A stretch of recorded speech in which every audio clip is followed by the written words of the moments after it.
Hey everybody, Jay Weidner here, Reality Check. Thanks for watching.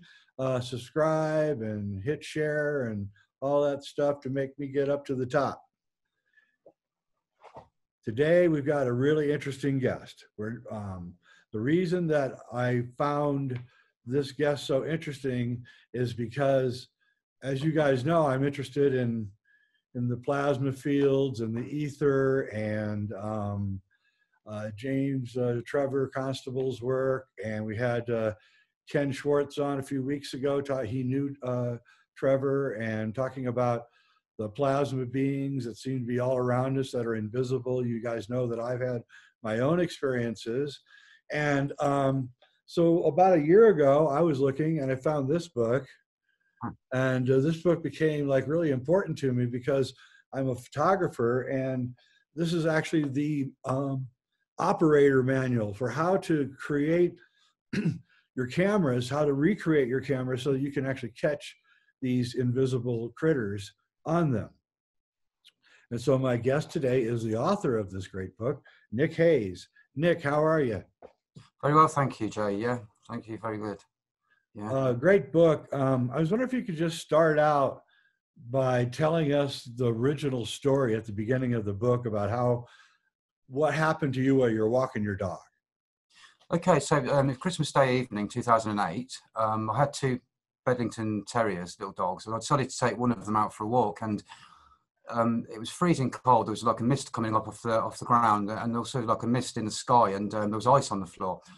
Anyway, I took my dog for a walk down the park, couldn't see more than about a couple of meters in front of me, and what happened was I walked down an alleyway to go home, and my little dog Elfie insisted on going back down the same alleyway, and I was really cold, and I was like, oh no. So I took him down there, and while he was sniffing around, I just happened to look up into the sky. It was above sort of a power station, which looked like a pyramid. And I was just thinking how much it reminded me of Cairo, you know. And all of a sudden I saw a pink to orange glow coming, probably about 200 foot away at the time, and probably about 200 feet in the air. And I thought, what the hell's that? Because we get a lot of helicopters and things around, but it was totally silent. And it came nearer and nearer and nearer. And I just didn't understand what it was. And all of a sudden there was a clearing in the fog, because it was quite windy as well. There was like patches of fog really thick, and then you get a bit where there wasn't any fog. And I was looking up, and all of a sudden I just saw what I originally thought was a spaceship, and it was just glowing, and it seemed like it was breathing. And it was sort of dome shaped on the top, dome shaped on the bottom, and it passed right over the top of me and just carried on going at about 3 miles per hour. So just didn't know what I'd seen. I was totally freaking out at the time, and I followed it and until it finally disappeared. And that's where it started for me. I ran home, got my camera, and I spent nearly 2 hours trying to actually photograph it. And in the end, I managed to capture a couple of seconds of really shaky footage that actually captured it. But I didn't know what I'd captured, because at first I thought it was a craft, but it seemed to be breathing. And I'd never heard of biological UFOs at this point. So I was talking to my friends, asking if they'd seen anything like it on YouTube. No one had seen anything like it. So for about 6 months, I spent looking through the internet, trying to see if anyone had captured anything similar. And one of my friends came round and told me about a video he'd seen about Trevor James Constable, who I'd never heard of at the time. And I watched this video about Trevor James Constable and discovered that he found, he filmed UFOs that were invisible, biological UFOs, invisible to normal human sight. And when I started looking at his pictures, I sent off for his book, I realized that that's probably what I saw that night. And it just blew me away. That, I always thought, like many people, that UFOs are interplanetary craft. I never even considered they could be alive. So it just blew me away. So I sent off for Trevor's book, Cosmic Pulse of Life, read the book, and decided to write off to Trevor. So I wrote a letter to Trevor, and then within about 2 days, he sort of emailed me back. And I said to him, I'm thinking of getting a digital camera and trying to do the digital thing. And he sent back an email with lots and lots of encouragement on me. And it was through that email I decided to go out and start my own quest to film invisible, biological UFOs, basically. So my family got together, clubbed together, and bought me my first camera, which I had made into an infrared. Sent it off to a firm in America. I had it converted to infrared. And then that's when I first began. And I've been doing it for 10 years now, and it comes up to 11 years soon. But I just started going out every day, taking photographs. And, every now and then I'd notice something in the sky that was unusual, but the things were very high in the sky. So I decided to start using a Cloudbuster to try and bring them in closer. And that's where it really began. Started reading about Wilhelm Reich. And it just kind of went from there, really. Then I ended up getting a full spectrum camcorder, which I can use in the infrared and the ultraviolet. And it sort of went from there, really. I dedicated my whole life, because I don't work because I've got problems with my spine at the moment. So I can't walk very well a lot of the time. So I decided I just spent every spare minute filming from a big patch of land that my sister has, surrounded by trees, out of the way of everybody. And that's how it began for me. I just started taking photographs, taking video footage, just trying to capture the sort of things that Trevor captured. And that's where it really started for me. You know, it became like an obsession, really. I mean, I couldn't sleep. All I thought about was UFOs. It just blew me away seeing that thing that night at such a low altitude. And the fact it was breathing, and it looks alive, you know, and it's these things change your life, you know, they really do. I mean, I was doing a language course before that at the local university, and I ended up dropping out of that in the end just to pursue the UFO thing because I just had to get some answers. Because I think, you know, seeing that thing that I saw, it brought up more questions than answers, really. But having read Trevor's books, I also sent off for They Live in the Sky, which was his first book, the 1958 book. Yep. And it really helped me to understand what was out there. And I thought, well, I'm going to go and film this stuff, and I'm going to try and, you know, offer more evidence to support Trevor's work. Because I know it's a lot of ufologists don't even take into consideration Trevor's work. That's right. None of them seem to sort of realise that a lot of these things are actually biological and they're entities in their own right. And some of them are disc-shaped, and some of them are spherical, some of them are cigar-shaped. So it's when I started Quest for the Invisibles, really, it's my lifetime quest to sort of capture my own footage. And it's gone from there, really.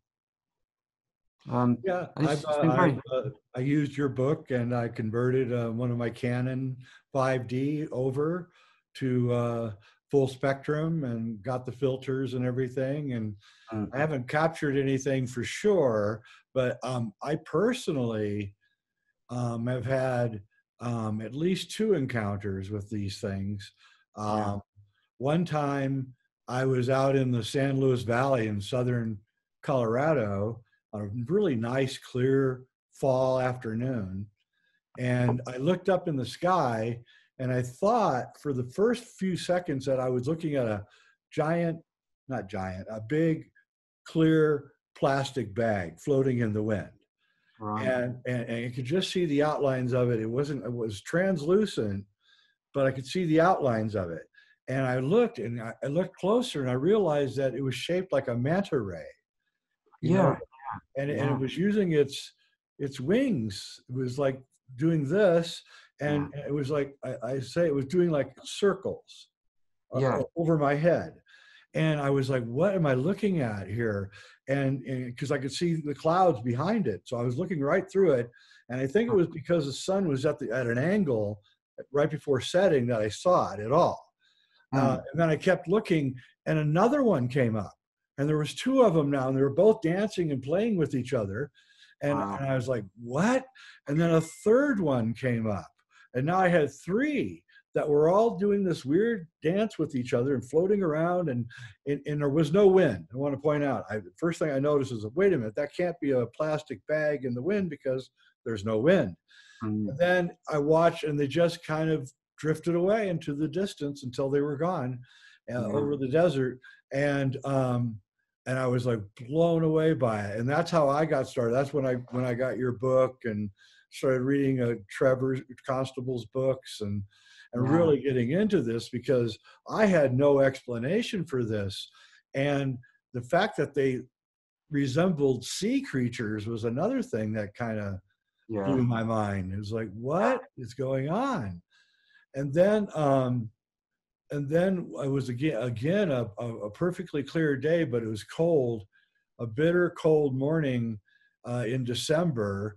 And I got my morning coffee. It was about 7 in the morning, and I was facing east towards the rising sun on my couch, looking at the mountains that are out there and enjoying my coffee, when I looked to my left, and darting about 40 feet above the ground was a perfect corkscrew spiral that looked like it was made out of smoke or something, right? And it was about 20 feet in diameter, and it shot by me, and it was long. I mean, it really was like a mile long, and it was doing like 70, 80 miles an hour, right? Shooting by, and I could see this, what I thought was at the time was smoke making up the form.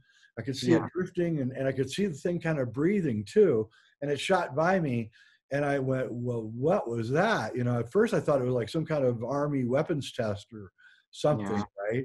And I mean, at first I thought it was the neighbors, you know, smoke from their wood stove somehow curling into a perfect corkscrew. Then I realized that couldn't be. And my neighbor didn't have his smoke going. And then I thought, okay, maybe a weapons test. And then just like you, I got on the internet and kept looking and looking. And lo and behold, I found that there's a lot of video of these corkscrew things flying around. They're called rods. Jose Escamillo, I think, was one of the guys that could photograph them. And I've also seen them around the ISIS space station. Up there, they fly around the space station. That's right. They seem to fly beyond the atmosphere. Yeah, they into space, I believe, as well. A lot of them.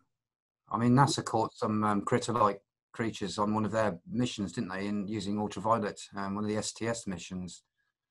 That's right. And my buddy Cliff High, he told me a story that during the Vietnam War, they developed a really odd kind of night vision to help do night maneuvers on helicopters. So they would give the gunners these night vision goggles that were really made out of something odd, not like what we have today. And they had to get rid of them because the gunners would be shooting at creatures that they would see coming at them that nobody else could see, right? And yeah, and so they had to finally get rid of these goggles because the gunners were like just shooting wildly out, thinking that these critters were coming at them. And and the same thing with what you mentioned, Wilhelm Reich. I mean, he apparently, was able to see these creatures too. And you think he even shot one down or something, didn't he? Yeah, he used a Cloudbuster, which he turned into like we call a space gun. And yeah, he was funny. He could make them dim out in the sky. Yeah. Yeah. There's quite a lot about that in Trevor James Constable's book, Cosmic Force of Life. But I never heard of Wilhelm Reich or Trevor James Constable. I mean, I've been into UFOs for years. I've never ever heard Trevor James Constable. I just don't understand it. This is what drives me on because people need to realise. I mean, this is why I did the paper, to try and show people that the best. I've got permission to use Trevor's photographs and also the GRCU photographs, which was the Italian UFO research group under Luciano Bocconi. Yeah. So I decided to write a paper showing.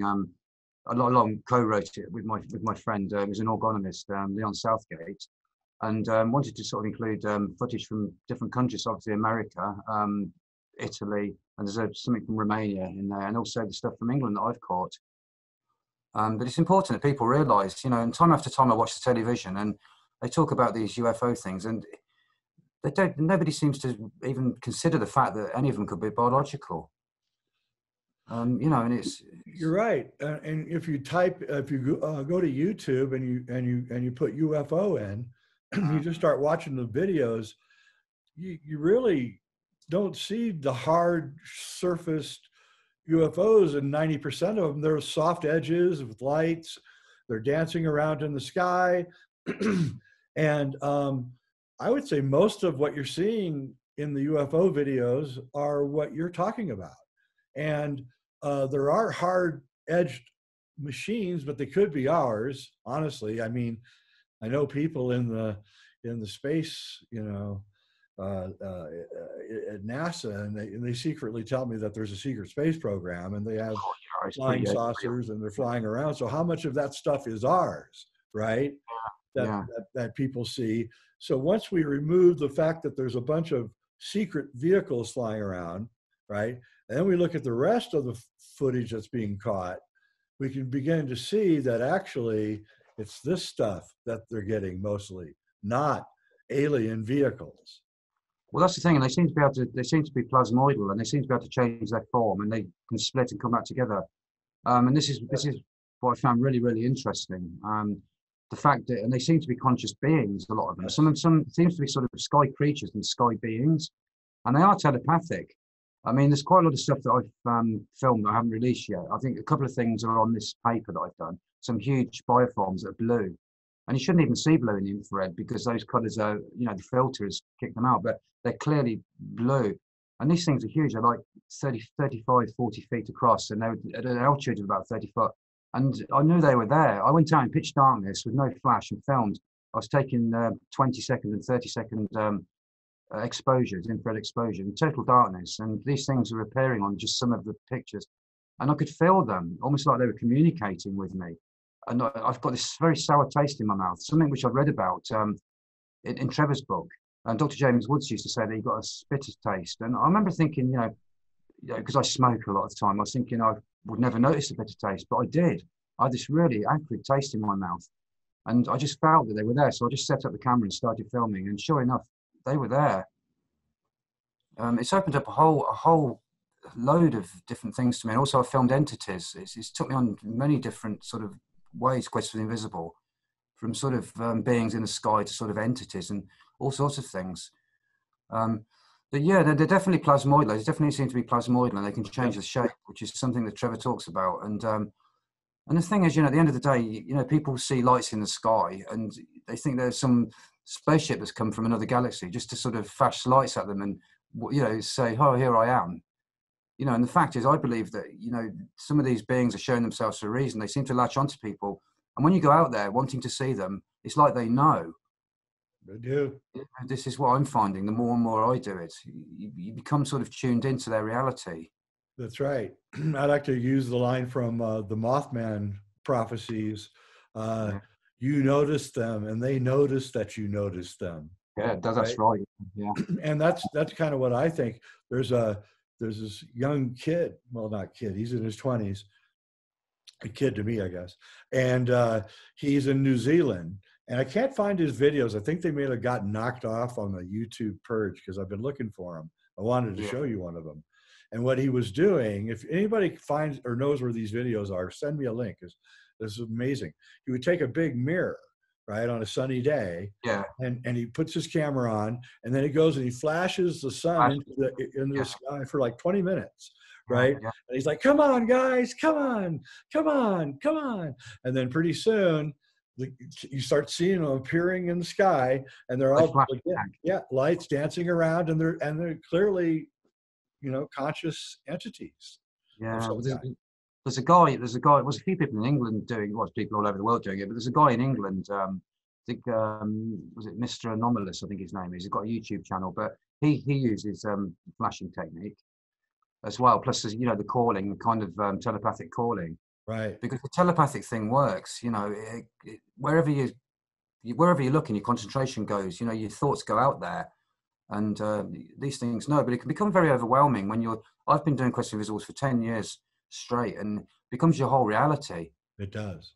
And it's very hard sometimes because it's just, it's everything you are. You become what you're doing, and it's very hard. I've ended up becoming almost like a recluse. I know exactly what you mean, because I was at a UFO conference in February, right before the COVID shutdown. And I was there, I was invited, and I gave a talk, not on UFOs, but on mind control and UFOs. And afterwards, I was talking to some people, and they go, well, what do you think UFOs are? And I said, I don't really want to say, because if I say it in this environment, I'm likely to start a riot or something, right? Because they have it in their mind what they are. And if you say, that may be something different, and you ought to think about that, they get upset. But there's another thing about this that needs to be talked about. So if they are plasma, then that means that they're essentially a gas of electrons floating around, okay, that somehow have achieved consciousness. And we know from Nikola Tesla got zapped by 3 million volts one time for just a split second. aide turned off the power and he was okay. But he was asked what it was like to have 3 million volts going through you for a half second. And he said it was weird because I could see the entire past and the entire future and the entire present all at the same time in that moment. Wow. And I believe that that's what started the U.S. Delving into the idea that high amounts of electricity cause rips in the space-time continuum. And we know that when they developed arc welders to build ships at the beginning of World War II, because they had to build ships really fast, that tools began disappearing in the shipyards in America where they were building, and they thought the workers were stealing the tools, and they were all metal tools, by the way, wrenches, that kind of thing. But they weren't stealing them because they started searching them when they would leave at night. And so they couldn't figure. Finally, they realized, and they called Tesla and T. Townsend Brown, two of the top scientists at the time, in to examine this, and they determined that high amounts of electricity cause a dimensional shift of some kind. And so, like, Colin Andrews has written a couple of books about Light Quest, about people who have entered into these strange fogs and had these time displacements. And when they get into these fogs, they hear this electricity popping in their ears. And I say they're not fogs. Where they're entering into is a plasmoidal thing, and it causes the high amounts of electricity cause a rip in the space-time continuum for a brief moment.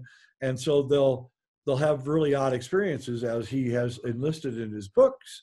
And so I think it's a lot more than we think it is. I think it's not just UFOs, but ghosts and otherworldly, experiences, everything. Definitely.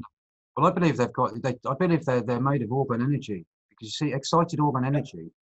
So I use a Geiger counter now, quite a lot now, to detect them, including entities and craft-like things, and these things. They seem to give off a high charge, and through Reich's work and my friend Leon, who's an orgonomist, and this is what the paper's about, really. The fact that an excited orgone, whether it's the fact that the excitement from the life force within the orgone, taking shape, is what gives off a reading on the Geiger counter. But I believe they're sort of orgone-based things, which is chi, prana, whatever you want to call it. But I believe that they're excited. It's excited the orgone, and this is why you're managing to sort of capture them. And it's very heat. There's a heat, as you say, a heat-based. They've got their form in a heat-based existence, sort of plasmoidal thing. Yep. But I'm really convinced that they're either made of orgone or they're giving off orgone. I haven't quite worked it out yet, but but it's very strange. Well, I was talking to a very famous person. I don't want to mention their name, but they're very mystically inclined. And she said that you're completely right, Jay, what you're saying. She said, but it's even deeper than that. Remember, Wilhelm Reich talked about how love creates this plasma field, right? And you could turn like the grass greener around your house and everything. In fact, in his place in Arizona, it was all green, and the water authorities thought that he was using water or something, and he wasn't, because and so what she told me was that when two people are in love, they attract in these plasma beings, and they come in and they're like attracted to people that are in love or happy people. Certain vibration, I imagine, that people are giving off, And it's the opposite as well. I mean, as well with the opposite of that, negative things, which is why entities come. I had a lot of problems. I'm not sure, on the website, you obviously see my website. You've seen some of the entities I filmed on there. Oh yeah. Well, my cat, I took on a wild cat, Roy. I managed to tame him down, and he was my best friend for about 8 years, and he died. And I went out every single night and set up the camera, and I took thousands of photographs, and in total darkness of the gravesite. And in one of the pictures, which is on my the website, there's like a snake-like entity coming straight out, looking at me. And I captured that, and that was probably, I'd taken about 500 photographs before that came. That was the only one that came out. But after that happened, I started getting more and more, and I started getting things moving in the house. And I live next door to my sister on the same bit of land. We're joined by a roof, but the dogs were too scared to come into my place. And they were like looking at entities going around. And I think because I got so upset when Roy died, that ended, I think that was drawing in entities that were taking in this energy that weren't necessarily of the light. It's, you know, it nearly sent me crazy at the time because I was actually seeing things and I was filming them. But I think there's a whole world, as you say, Dan. I think they are sympathetic in the sense to the vibration that people are giving out, a positive love vibration, say, or even the negative things. I think these things feed on it. I'm starting to become convinced of that. Yeah, well, I've guarded my house with orgone generators now. They're everywhere. They're on every windowsill. They're everywhere because I have the same thing. This, like I say, what it's like is that we're living at the bottom of a plasma ocean, and we don't know it. And there's animals in that ocean that have consciousness, and some care about you, some don't care about you, some want to kill you. You know, they're just like animals in the world. Some are indifferent. Some would like noticed you and are interested in you, and some maybe even want to eat you. We don't know. And so I've set up this layer of protection around me because now that I've come to realize that I'm living in this universe of invisible creatures, changes everything. I mean, right? Yeah. Well, I don't know if you saw, I took, what happened around the time my cat died, and these pictures on the website, but I kept catching entities in my greenhouse window. What happened was I was walking the dogs around the garden, and every time I went past the greenhouse, I got a Geiger counter hit. So what I would do is really quickly turn around and just take a picture in pitch darkness. And I used a flash with a visible light flash.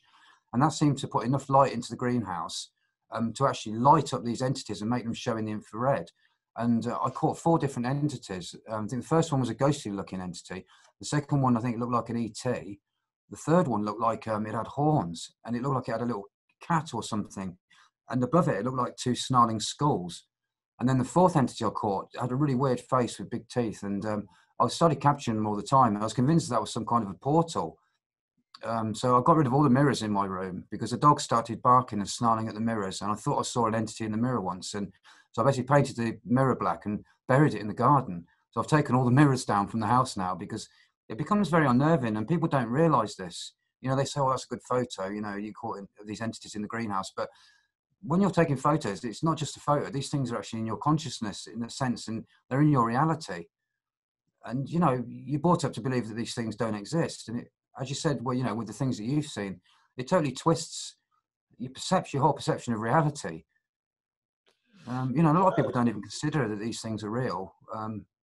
This is the thing, but it's hard, you know, but they are real. They're real enough, real enough. Yeah. And I will link to your website in the in the show description so people can go there and see your great stuff. In his book here, I'll try to see if I can show you guys some of the pictures.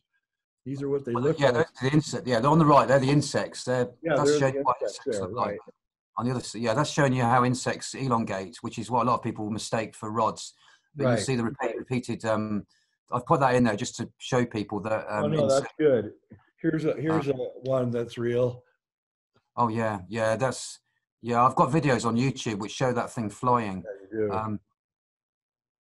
See here. Show but I mean that book covers the first 5 years of my quest, but obviously there's been another 5 years since that. So yeah, you need another book or revised. This is on the cover, but you can see what they look like. These critters, and they do have a strange fish-like quality to them. Strangely enough, some of them do, yeah. And jellyfish. There's a jellyfish. The first one I caught in the ultraviolet was a jellyfish, and I caught 2 of them. But one of them, you clearly see the tentacles on it. So that's what got me into the ultraviolet. I captured that by accident one day. I wasn't sure how to film in the ultraviolet, and then I discovered that if I block the sun behind, or use it, well, basically the sun obliteration technique, I found if I block the sun behind the roof and then zoom in slightly towards the roof, but look straight up at 45 degrees, when these things come by, it creates what I call the illumination zone, and it illuminates them for a split second and makes them visible in the ultraviolet. Whereas the normal camera filming them won't capture anything, but they're just briefly appearing in the ultraviolet. Although some are self-illumined and don't need lighting up from reflected, infrared light or ultraviolet light. But I What he's captured saying, the whole range. so you have the roof and the sun's out and coming and hitting the roof, and you're shooting it straight this way. Yeah, So the sun is yeah, blocked, but you're still right, getting. yeah. You get a line of light along the top of the roof, and you adjust the camera so that the view in the camera or camcorder, the sun's kept right behind the roof, but it creates an illumination zone, and anything moving through this or or just above it is totally illuminated, sometimes just for a split second. I mean, some of these things, they filmed at like, 100 of a second, and they only appear in 1 or 2 shots. But yet the normal camera that I used to use filming captured nothing, because obviously they're not appearing at all in the visible light spectrum. Yeah, I have the same thing. I can catch them for 1 frame, and that's Yeah. it. And Yeah. it's kind of frustrating, but I keep trying. I do it every day. And so you're actually the one. I think you're the one that pointed out that these things prefer like clear days or clear weather. Is that right? Well, it's just easy to film them because a lot of them, most of them aren't self-illumined in the infrared or the ultraviolet I found, but a lot of them seem to come from somewhere into the infrared or the ultraviolet. They're not necessarily always visible in the infrared and ultraviolet, which is strange as well. So I found that illuminating them with a bit of sunlight makes them appear in the ultraviolet or the infrared, whereas otherwise you wouldn't even see them there. No. And like the entities, I'd take photographs and they weren't there appearing in the infrared, but then they appeared in the infrared. And then when they'd gone, they didn't, they're totally gone. So they seem to be coming from another vibration into the infrared, which, and I've always believed there's many, many different levels going on at the same time. I totally believe that. We've got this physical third dimensional, reality we're in now, but I think there's a whole load of things happening at the same time, and, various sort of, I describe various, well, in the infrared, the ultraviolet, and God knows what other sort of forms they may take. But yeah, and the more you do this kind of thing, the more it seems that you film things as well. You seem to kind of tune into it. It's strange. But I'm taking a bit of a break since the COVID at the moment. I had to have a bit of a break because it gets a bit too much sometimes, and trying to put together a video to go with the paper that I co-wrote with Leon, positive findings on Constable's organotic bioforms. A bit of a mouthful there, but I'm trying to make a video to go along with it. But it's just, with all the COVID thing, it's kind of affected everything at the moment, and so I'm taking a bit of a break from it now. What I think would be cool is, like, for people out there that are watching this, get this book, Quest for the Invisibles. I'll give you the link for the Amazon to buy it. And then, because it's technically tells you how to set your cameras up and everything. And then maybe we can get people from all over the world to start doing this and create a database of some kind, so that it becomes more of a convincing thing. I did want to show one thing here. I'm not very good at this, so forgive me if this doesn't work. I'm going to share a screen. This is Mr. MBB333. His website is Skywatcher website. And what he put up was somebody had photographed or videotaped this, and I wanted to kind of show you guys.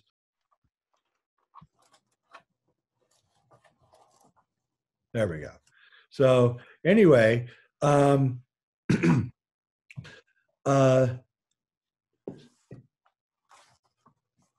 people are also getting what they call orbs on film. Also, do you think that those are also a form of these things, or is that something? Some are, yeah. You've got to be very careful with orbs. I filmed orbs that are actually moving on their own light source, but the trouble is, even like droplets of rainwater and moisture in the air, and modern cameras with the various mirrors, that can cause an orb effect. But I think some of them seem to have faces, and there's definitely something to orbs. They're not all dust and specks and things like that. But I don't film that many of them, because I don't use a flashlight. I tend to film in total darkness. So there's no light source coming from anywhere. And I use long exposures now, I find, and that really brings them on. But the GRCU films some interesting stuff. How long are your exposures? Anything up to 30 seconds. Really? So you just turn it off into the dark at night outside and turn it on for 30 seconds, and then you look at what you've got. Well, no, I do a telepathic calling thing, or I use a Cloudbuster to excite the atmosphere locally. Right. And then wherever I am the Cloudbuster, I then start, I set the camera up and I may take like 20 or 30 second exposures, just constantly keep doing it. I sit on a chair and I just keep doing it and doing it and doing it. And very often, you know, I mean, a lot of the time I don't catch anything, but sometimes you can really feel there is something there and they will show up. There's a really good example on the paper that I've done Yes. that I was talking about with Leon. There's some really good footage, some more recent footage of mine. There's some huge blue plasmoidal forms. They change shape within one exposure to another. They've totally changed shape and size. And you can see vacuoles and markings on them, which are very like amoeba-like, very similar to Trevor James Constable's first amoeba pictures that he did in the Mojave Desert. Right. So, yeah, I've taken a lot more, which I haven't actually shared with anyone yet. I was going to put it out in this movie that I'm making, but at the rate I'm going at the moment, doomsday, I think, before I get it finished. But it's just getting the time to really apply it, you know. I can't wait to see your movie. Yeah, it should become. I'm still struggling with getting the right vocal sound on it. I'm trying different things and that, but you know, I've never really made many movies. I made some sort of simple sort of YouTube things, but I'm trying to do something with narration on it. But it's, you know, I'm having to do it all myself, and it's hard because I've got a couple of dogs and that. Well, one's just died, but I've got the dog Lucy, and when you've got a dog that's getting elderly, you know, it takes up an awful lot of time. You know, believe me. Yeah. But there's a picture I want to show. This is a book, UFO La Realtà Nascosta, which is by Luciano Bocconi, who was part of the GRCU, which were an Italian UFO research group. I'm not sure if the viewers can see this, but they've got some fantastic pictures of plasmoidal bird-like creatures that are forming. I'm not sure if you can see that, forming from beautiful, coming out from sort of like an orb shape, really. And that's, again, I think that's a 40-second time exposure. And there's a really good picture in here taken by a Romanian researcher called Florin Georgița. And it's a huge plasmoidal egg-like well, biological UFO, you know, for want of a better. And I have got a picture of that on the paper that I've done. It might be better if people actually have a look at the paper that I did, because there's the best of my footage and the best of Trevor James Constable's and the best of the GRCU, and then there's a picture by the Florin Georgița. But it's an A4 book. This one is very, very rare. This book, I paid £350 for it about 10 years ago. Oh, here we go. That's expensive. There we go. It's a giant plasmoidal. There we go. Yeah, that was filmed by Florin Georgița. I'm not sure how clear you can see that, but it's a massive, massive, glowing sort of plasmoidal. But there's clear pictures of that on the paper. And perhaps if you put a link for the paper or something, people can have a look. And I mean, that's the best evidence, I think, from around the world that's ever been put out there in one go. You know, just to try and show people that these things are real, you know. I'm sort of on a mission, really, just to try and sort of keep proving that Trevor was on the right, you know, on the right track and everything. So, you send me an email link to the title of that book. I'd like to buy it. I'd rather. I don't think you can. There's only 1,000 made. It was printed in 1980 in Italian only. There's only about 1,000, a couple of thousand at the most made. It's very rare. I mean, I paid £350 for this 10 years ago. And because a lot of people don't know about the work done by the GRCU, I got permission to actually use the GRCU photographs in this paper. So there's stuff in there that people would not come across normally, because there's not much of it on YouTube. There's hardly anything to do with the GRCU, apart from what I've put there, really, to be quite honest with you. I mean, there are a few things.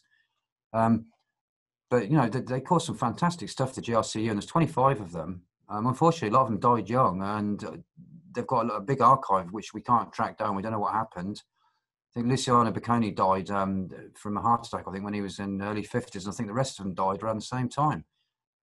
So I managed to trace somebody who was involved with the book, and they gave me permission to actually use the GRCU photographs in my in the paper.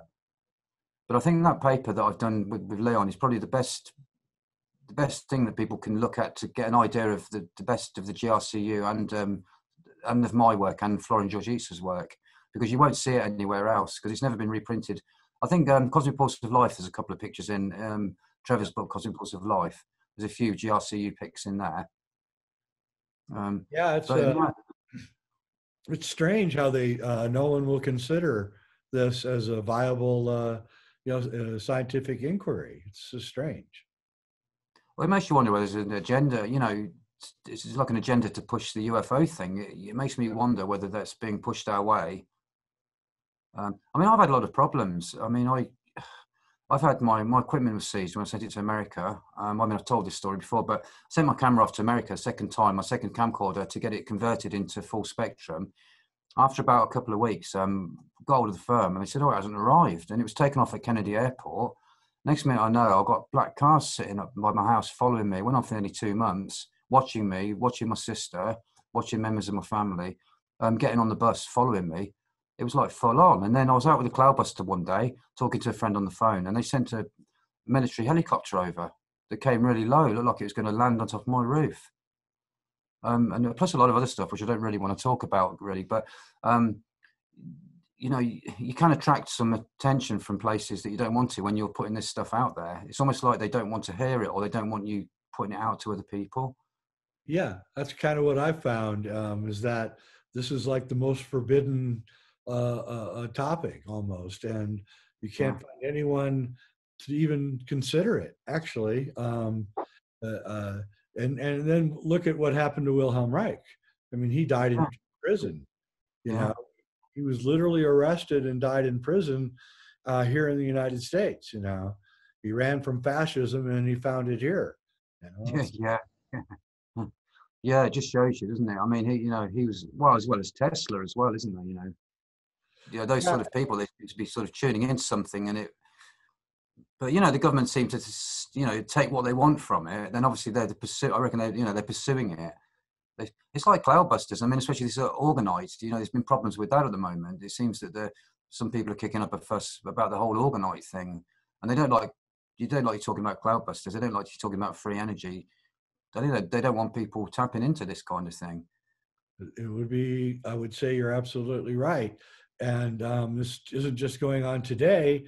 I have many old alchemical books from the 1500s and 1400s and 1300s. And clearly alchemy is part of this. This is part of alchemy, I should say. And the alchemists were pursued and killed. All the way back, even back to China, the Chinese alchemists were pursued and killed too.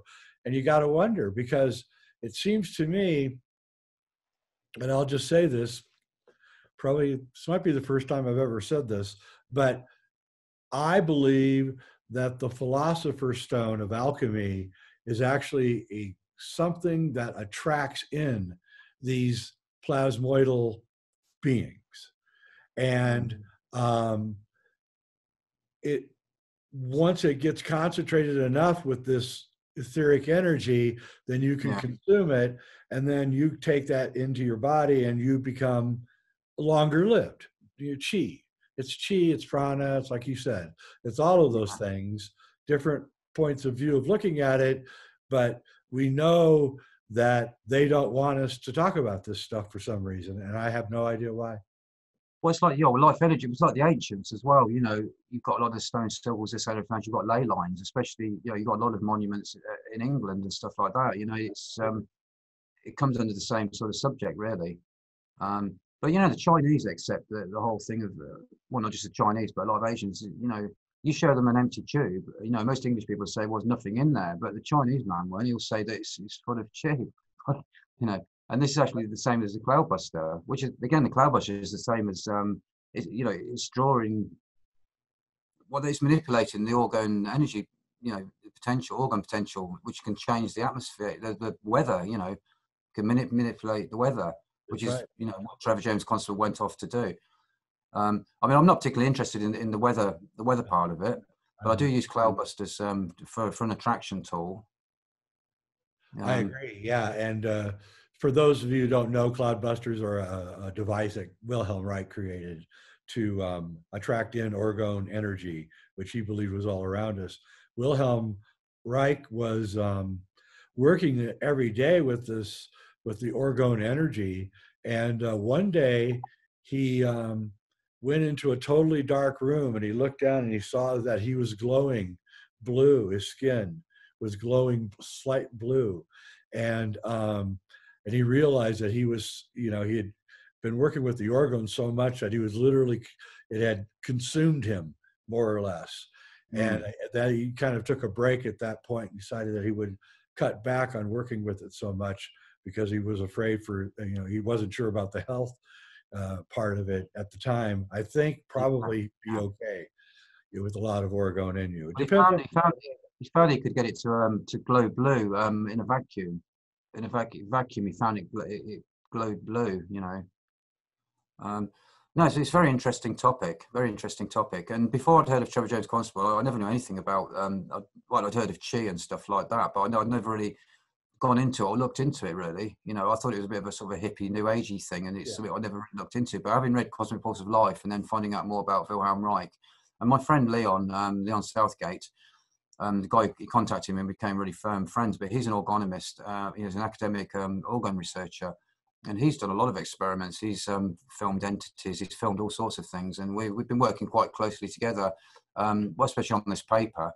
Because what happened was he told me about a paper that had been, an article that had been written called Negative Finding on Constable's, T. Constable's Bioforms, which was written by another orgonomist. And it was saying that, the guy, this guy was saying that they're just like marks on the film emulsions, Right. This was the thing. And, a lot of people have said that, but there's more to it. It's not. This is the thing. But, the trouble is, you put this stuff out on the internet, a lot of people don't go any further than that in their research. They just basically believe that that's right, which just makes it hard, really. This is the thing. So we wrote this paper sort of to get back to really put the thing over and show that there is footage out there. There is plenty of entities that have been filmed by various people around the world. And that's the whole idea of the paper, was really to kick back at this other paper that had been written, So that, I'm trying to put it out there. I mean, it's all right filming and keep going on, but obviously I decided to write the book, and then you really need to get this stuff out there. It's all right just filming it and keeping it to yourself, but the paper was really my thing of getting out, and obviously writing the book Quest for the Invisibles. And luckily, I managed to get it published by Booktree, which is run by Paul Tice, which was actually Trevor's publisher. But it's James DeMeo, an orgonomist called James DeMeo. He wrote an article called Negative Finding on Constable's Bioforms. And he put out some other articles, totally dismissing Constable's work. It's almost like he had an agenda against him. Really? It really wound me up. Are you saying that James DeMeo dismissed Trevor's work? Yeah, he did a paper called Negative Finding on T. Constable's Bioforms, in which he said that they were just marks on the film emulsion. Oh, I see. And he didn't even show any pictures of Trevor's footage. He just said that. And a lot of people see that and just don't go any further with their research into Trevor James Constable. So, I got permission to use some of the best photographs of Trevor James Constables and of the GRCU, the Italian group. And two pictures I've got actually. One picture actually by the Florin Georgița, who is like a Romanian researcher. And they're all independent of each other. I mean, Constable started his work in 1957. The GRC were sort of like in the 70s, sort of mid-70s. And Florin Georgița, who was behind the Iron Curtain at the time in Romania, he was doing his work, didn't even know these guys till later. So all independent researchers, and there's probably a hell of a lot more out there in the world that are filming stuff and not really putting it forward. But, it's almost like I feel I'm on a mission really to get this out there, because this book, you won't get hold of this very easy, and it's got such good stuff in it. And I just feel people need to see this, because there's really good footage in here. There's hundreds of pages of stuff, and I've taken the best of this and put it in the paper, because people won't get near to even looking at a book like this, because you can't, it's in Italian only, but you've got the pictures, don't need to read Italian. But I just felt that people really needed to see what was actually out there, rather than just reading these things saying, oh, it's a mark on the emulsion, because it's not. These things, marks on the emulsion can create things, but Constable took multiple photographs, and also with James Woods, they filmed the same thing between them, independently of each other. Yeah. And these things are invisible. They sense them and film them. So it just doesn't bite. You can't say that. You come up with a theory just dismissing the whole lot, because Constable filmed the huge amoeba-like bioforms. He caught about 5 or 6 photographs of this thing moving over and changing form, and he caught a whole load of other things. And I've captured similar things over and over again, fish-like forms, very sort of some of them quite similar, some very different. There's a whole range of things out there that seem to be existing in the invisible. And I'm sort of on a one-man mission, in a sense, to try and keep pushing Constable's work out there, and the work of the GRCU. Because Constable, as we know, Constable's not with us any longer, nor, obviously the GRCU.